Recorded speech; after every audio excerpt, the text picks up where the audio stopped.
Hello प्यारे दोस्तों, आप सभी का दिल की गहराइयों से स्वागत है आज की नई और मोटिवेशनल कहानी में। आज की कहानी बहुत ही ज़बरदस्त होने वाली है। इसे पूरा ध्यान से और पूरी कहानी को ज़रूर सुनना, क्योंकि बहुत मज़ा आने वाला है। ये कहानी एक राजकुमार की कहानी है जो कि सिंगला द्वीप की शहजादी से शादी करना चाहता था। इसके लिए उसके जीवन में बहुत ज़्यादा मुश्किलें आईं, जो कि इस कहानी के अंदर बयान की गई हैं। एक राजकुमार था। उसके जो पिताजी राजा थे वह एक बहुत ही तेज प्रतापी राजा थे। वो सदा ही न्याय करते थे और उनका एक बहुत ही विश्वसनीय वजीर था जिसकी सलाह वो हमेशा लिया करते थे, मानते भी थे। राजा ने अपने महल में एक ऐसा कमरा बनवाया जिसके अंदर कुछ तस्वीरें उसने लगवाई थीं, लेकिन राजा ने अपने जीते जी वह कमरा किसी को खोलने नहीं दिया और अपने वजीर को भी ये सख्त हदायत की कि अगर मैं इस दुनिया से चला भी जाऊं तो मेरे बेटे राजकुमार को ये कमरा मत खोलने देना। लेकिन राजकुमार को ये पता नहीं था कि राजा ने उस कमरे को खोलने से मना किया हुआ है और ना ही कभी वो उधर गया था। एक दिन की बात है कि राजकुमार रात को सोकर जब सुबह उठा तो उसके शरीर में बड़ी ही ताजगी थी। वह सोचता कि मैं हिमाचल की चोटी पर पहुंच जाऊं या एक छलांग लगाकर समुद्र को ही लांघ जाऊं। तब वजीर ने आकर उसे खबर दी कि राजा की हालत बड़ी ख़राब है और वह आखिरी सांस ले रहे हैं। राजकुमार की खुशी अब कफूर हो गई। वह तुरंत ही वहां पर पहुंचा। राजा ने आंखें खोली और राजकुमार के सर पर हाथ रखता हुआ बोला कि बेटा, ये वजीर साहब तुम्हारे पिता के ही समान हैं, तुम सदा ही उनकी बात का ख्याल रखना। इतना कहते कहते राजा की आंखें सदा के लिए मंद गईं और राजकुमार फूट फूट कर रोने लगा। राजा की मृत्यु पर सारे नगर में शोक मनाया गया। कहने को तो राजकुमार अब राजा हो गया था, पर अपने पिता की आज्ञा के अनुसार वह कोई भी काम वजीर की राय के बिना नहीं करता था।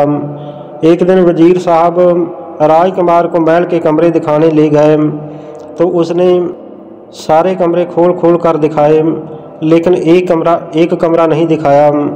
राजकुमार ने बहुत जिद की, पर वजीर कैसे भी राजी न हुआ। वजीर का लड़का भी उस समय साथ ही था। वह राजकुमार का बड़ा गहरा मित्र था। उसने वजीर से कहा कि पिताजी, राजपाट, महल और बाग बगीचे सब इन्हीं के तो हैं, आप इन्हें रोकते क्यों हो? वजीर ने कहा, बेटा तुम ठीक कहते हो, सब कुछ इन्हीं का तो है, लेकिन महाराज ने मरते समय मुझे हुक्म दिया था कि इस कमरे में राजकुमार को मत ले जाना। अगर मैं ऐसा करूँगा तो राजा को बड़ा ही बुरा लगेगा। वजीर का लड़का थोड़ी देर तक सोचता रहा और फिर बोला कि लेकिन पिताजी, अब तो राजकुमार ही हमारे महाराज हैं, उनकी बात मानना हम सब के लिए ज़रूरी है। अगर आप राजा के दुख का इतना ही ध्यान रखते हो तो हमारे इन राजा के दुख का भी तो ध्यान रखिए और दरवाज़ा खोल दीजिए। राजकुमार को दुखी देखकर हमारे राजा को भी तो शांति नहीं मिलेगी। वजीर ने ज़्यादा हठ करना ठीक न समझा और चाबी अपने बेटे के हाथ पर रख दी। ताला खोलकर तीनों अंदर पहुँचे। कमरा बड़ा ही सुंदर था। छत पर तरह तरह के कीमती झाड़ फनूस लटक रहे थे और फर्श पर मखमल के गलीचे बिछे हुए थे। दीवार पर कई तरह की सुंदर सुंदर तस्वीरें लगी थीं। यकायक राजकुमार की निगाह एक बड़ी सुंदर युवती की तस्वीर पर पड़ी तो उसने वजीर से पूछा कि ये किसकी है। तो वजीर को जिसका डर था वही हुआ। उसे बताना ही पड़ा कि ये सिंगला द्वीप की पद्मिनी शहजादी की तस्वीर है। राजकुमार ने उसी दिन वजीर से कहा कि मैं शहजादी पद्मिनी से ही ब्याह करूंगा। जब तक पद्मिनी मुझे नहीं मिलेगी मैं राजकाज के कामों में हाथ नहीं लगाऊंगा। वजीर हैरान होकर बोला कि राजकुमार, वो सिंगला द्वीप पहुंचना आसान काम नहीं है, वह 7 समुंदर पार है। वहाँ भी जाओगे तो शादी करना तो दूर, उससे भेंट तक करनी भी असंभव है। तो उसकी तलाश में जो भी गया वो लौट कर नहीं आया। फिर ऐसे अनहोने काम में हाथ डालने की सलाह मैं आपको कैसे दे सकता हूँ। पर राजकुमार अपनी बात पर अड़ा रहा। वजीर का लड़का उसका साथ देने को तैयार हो गया। वो दोनों घोड़ों पर सवार होकर चल दिए। चलते चलते दिन डूब गया। वह एक बाग में पहुँचे और अपने अपने घोड़े खोल दिए। हाथ मुँह धोकर कुछ खाया पिया। वह थके हुए तो थे, तो चादर बिछाकर लेट गए और कुछ देर के बाद ही गहरी नींद में सो गए। आँख खुली और चलने को तैयार हुए तो देखते क्या है कि बाग का फाटक बंद हो चुका है और वहाँ पर कोई खोलने वाला भी नहीं है। बगीचे में बीचों बीच संगमरमर का एक चबूतरा था, तो आधी रात पर वहाँ कलीन बिछाए गए।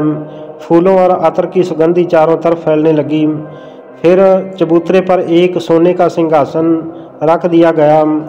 कुछ ही देर में गरगर करता हुआ एक उड़न खटोला वहाँ पर उतरा। उसके चारों पाँव को एक एक परी पकड़े हुए थी और उस पर उनकी रानी परी विराजमान थी। चारों परियों ने अपनी परी को सहारा देकर नीचे उतारा और रत्नों से जड़त सोने के सिंहासन पर बिठा दिया। परी रानी ने इधर उधर देखा और अपनी सखियों से कहा कि वह देखो, पेड़ के नीचे चादर बिछाए हुए दो आदमी सो रहे हैं। उनमें एक राजकुमार है, तो उसे तुरंत मेरे सामने लाओ, क्योंकि परी रानी उससे शादी करना चाहती थी। हुक्म करने की देर थी कि परियां सोते हुए राजकुमार को अपनी रानी के सामने ले आई। राजकुमार की आँख खुल गई और वह परियों की जगमगाहट से चकाचौंध हो गया। परियों को अपने आगे पीछे देखकर उसे बड़ा डर लगा और वो हाथ जोड़कर बोला कि मुझे जाने दीजिए। परी रानी ने मुस्कुराते हुए कहा कि राजकुमार, अब तुम कहीं नहीं जा सकते, तुम्हें मुझसे विवाह करना होगा। राजकुमार बड़ी मुसीबत में पड़ गया, तो वो बोला कि परी रानी, मैं क्षमा चाहता हूँ। मैं सिंगला द्वीप की पद्मिनी शहजादी की तलाश में निकला हूँ, तो इस समय मैं विवाह नहीं कर सकता। परी ने कहा कि बोले राजकुमार, वो सिंगला द्वीप की पद्मिनी तक आदमी की पहुँच असंभव है। वह दैवी शक्ति के बिना कभी नहीं मिल सकती है। अगर तुम मुझसे विवाह कर लोगे तो मैं तुम्हें ऐसी चीज़ दूंगी जिससे तुम सिंगला द्वीप की पद्मिनी तुम्हें आसानी से मिल जाएगी। राजकुमार ये सुनकर बड़ा खुश हुआ और बोला कि परी रानी, मैं तुमसे ज़रूर शादी करूंगा, पर तुम्हें मेरी एक बात माननी होगी कि मैं जब पद्मिनी को लेकर लौटूंगा तभी तुम्हें अपने साथ ले जाऊंगा। मैं प्रतिज्ञा करता हूँ कि मेरी इस बात में कोई भी हेर फेर नहीं होगी। तो परी ने प्रसन्न होकर अपनी अंगूठी उतारी और राजकुमार की उंगली में पहना दी और बोली कि ये अंगूठी जब तक तुम्हारे पास रहेगी कोई भी विपत्ति तुम्हारे ऊपर असर नहीं करेगी। इसके पास रहने से तुम्हारे ऊपर किसी का जादू टोना नहीं चल सकेगा। अंगूठी देकर परी रानी आकाश में उड़ गई। राजकुमार वजीर के लड़के के पास आकर सो गया। सवेरे उन दोनों ने देखा कि बगीचे का फाटक खुला हुआ था। वह दोनों घोड़ों पर सवार होकर चल दिए। पद्मिनी से मिलने की राजकुमार को ऐसी उतावली थी कि वह इतना तेज चला कि वजीर का लड़का उससे बिछड़ गया। चलते चलते राजकुमार एक ऐसे शहर में पहुंचा जहां पर दरवाजे पर तलवारें ही तलवारें टंगी हुई थीं। एक दरवाजे पर उसने एक बुढ़िया को बैठे हुए देखा। उसे बड़े जोर की प्यास लगी हुई थी। पानी पीने के लिए वह बुढ़िया के पास पहुंचा, तो बुढ़िया झूठ मूठ का लाड दिखाती हुई बोली कि हाय बेटा, तुम बड़े दिनों के बाद दिखाई दिए हो। तुम तो मुझे पहचान भी नहीं रहे हो, भूल गए अपनी बुआ को। ये कहते कहते उसने राजकुमार को हृदय से लगा लिया और चुपचाप उसकी अंगूठी उतार ली। इसके बाद उसने राजकुमार को मक्खी बनाकर एक दीवार से चिपका दिया। तो उधर वजीर के लड़के को राजकुमार की तलाश में भटकते हुए कई दिन बीत गए, तो अंत में उसे एक उपाय सूझा। वह परी रानी के बगीचे में दोबारा पहुंचा और रात को एक पेड़ पर चढ़ गया। आधी रात को परी रानी उसी चबूतरे पर उतरी। वह वजीर के लड़के की विपदा को समझ गई, तो उसने उसे सामने बुलाकर कहा कि यहाँ से 100 योजन की दूरी पर एक जंगल है। उसमें तरह तरह के हिंसक पशु रहते हैं। वहाँ ताड़ के पेड़ पर एक पिंजरा टंगा हुआ है। उसमें एक तोता बैठा है। उस तोते में उस जादूगरनी की जान है जिसने तुम्हारे राजकुमार को मक्खी बनाकर अपने घर की दीवार में चिपका दिया है। तो वजीर के लड़के ने पूछा कि इतनी दूर मैं कैसे पहुंच सकूंगा। तो परी रानी ने वजीर के लड़के को अपने कान की एक बाली उतार कर दी और कहा कि इसको पास रखने से तुम 100 योजन 1 घंटे में तय कर लोगे। इसमें एक सिफ्त ये भी है कि तुम सबको देख सकोगे और तुम्हें कोई भी नहीं देख सकेगा। इस प्रकार तोते के पिंजरे तक पहुंचने में तुम्हें कोई भी कठिनाई नहीं होगी। तोते को मारना तुम्हारे बाएं हाथ का खेल होगा। वजीर का लड़का बाड़ी लेकर खुशी खुशी जंगल की ओर चल दिया। पेड़ के पास पहुंचकर उसने पिंजरा उतारा और तोते की गर्दन मरोड़ डाली। और इधर तोते का मरना था कि जादूगरनी का भी अंत हो गया। वजीर का लड़का वहां से जादूगरनी के घर पहुंचा और जादूगरनी की उंगली से जैसे ही उसने अंगूठी खींची तो राजकुमार मक्खी से फिर आदमी बन गया। वजीर के लड़के से मिलकर राजकुमार खुशी के मारे उछल पड़ा और वजीर के लड़के ने राजकुमार को सारा किस्सा कह सुनाया। अब दोनों साथ साथ पद्मिनी से मिलने के लिए चल पड़े। चलते चलते वे बहुत थक गए। रात भर के लिए वह एक सराय में रुक गए। राजकुमार सो रहा था तो उधर से विमान में बैठकर महादेव और पार्वती जी निकले। दोनों बातचीत करते करते चले जा रहे थे। यकायक महादेव ने कहा कि पार्वती, इस नगर की राजकुमारी बहुत सुंदर है और गुणवंती है। राजा उसकी शादी एक काने राजकुमार के साथ कर रहा है। अगर ब्याह हो गया तो जन्म भर राजकुमारी को उस काने राजकुमार के साथ रहना पड़ेगा। मैं इसी सोच में हूँ कि सुंदरी को काने से कैसे छुटकारा दिलाया जाए। पार्वती ने नीचे सोए हुए राजकुमार को की ओर देखा और इशारा करते हुए कहा कि देखिए जरा नीचे की ओर कितना सुंदर राजकुमार है। तो विमान उतारिए और राजकुमार को लेकर वर की जगह पर पहुंचा दीजिए। महादेव को ये युवती जच गई। उन्होंने ऐसा ही किया। राजकुमार की शादी उस राजकुमारी से हो गई। विद्या के समय राजकुमार बड़े चक्कर में पड़ गया। राजकुमार ने कहा कि मैं तो पद्मिनी से विवाह करने के बाद लौटते समय ही तुम्हें साथ ले जा सकूंगा। इस समय तो तुम मुझे जाने दो। राजकुमारी को राजकुमार पर विश्वास हो गया। उसने उसे अपने सिर के 2 बाल दिए, एक सफ़ेद और एक काला बाल। राजकुमारी ने कहा कि काला बाल जलाओगे तो काला दैत्य हाजिर हो जाएगा और तुम्हारी सारी इच्छाएं पूरी कर देगा। तो राजकुमार बाल पाकर बड़ा ही खुश हुआ। राजकुमारी को लौटने का भरोसा देकर सिंगला द्वीप की ओर चल पड़ा। पहले उसने काला बाल जलाया। बाल का जलाने की देर थी कि काला दैत्य राजकुमार के आगे हाजिर हुआ। राजकुमार पहले तो उससे डर गया, पर वह जानता था कि वह दैत्य उसका सेवक है। उसने हुक्म दिया कि जाओ वजीर के लड़के को मेरे पास लेकर आओ। काला दैत्य उसी क्षण वजीर के लड़के को राजकुमार के पास ले आया और फिर बोला कि कोई और आज्ञा। राजकुमार ने कहा कि पद्मिनी के महल में पहुंचा दो। कहने की देर थी कि पद्मिनी शहजादी के महल के फाटक पर दोनों आ गए। वहां पर एक रिष्ट-पुष्ट संतरी पहरा दे रहा था। उसने अंदर नहीं जाने दिया तो राजकुमार ने फिर काला बाल जलाया और दैत्य हाजिर हो गया। राजकुमार के हुक्म देते ही काले दैत्य की पलटन आ गई। उन्होंने रानी पद्मिनी के सिपाहियों को मौत के घाट उतार दिया। इसके बाद दैत्य गायब हो गए।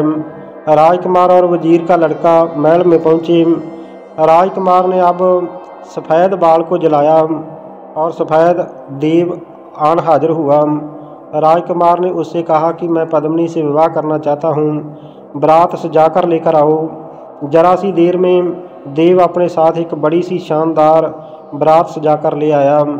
पद्मिनी के पिता ने जब देखा कि कोई राजकुमार पद्मिनी को शानो शौकत से ब्याहने के लिए आया है, इतना शक्तिशाली है कि उसने उसकी सारी सेना नष्ट कर डाली है, तो उसने चूं तक नहीं की और राजकुमार का विवाह पद्मिनी के साथ हो गया। अब राजकुमार पद्मिनी को लेकर अपने घर की ओर रवाना हो गया। रास्ते में से उसने उस राजकुमारी को अपने साथ लिया जिसने उसे 2 बाल दिए थे। इसके बाद परी रानी के बगीचे में आया रात को सब वहीं ठहरे। आधी रात को परी रानी आई। राजकुमार उसे देखकर बड़ा प्रसन्न हुआ। बोला कि ये तुम्हारी ही कृपा का फल है जो कि मैं पद्मिनी को लेकर यहाँ अच्छी तरह से लौट आया हूँ।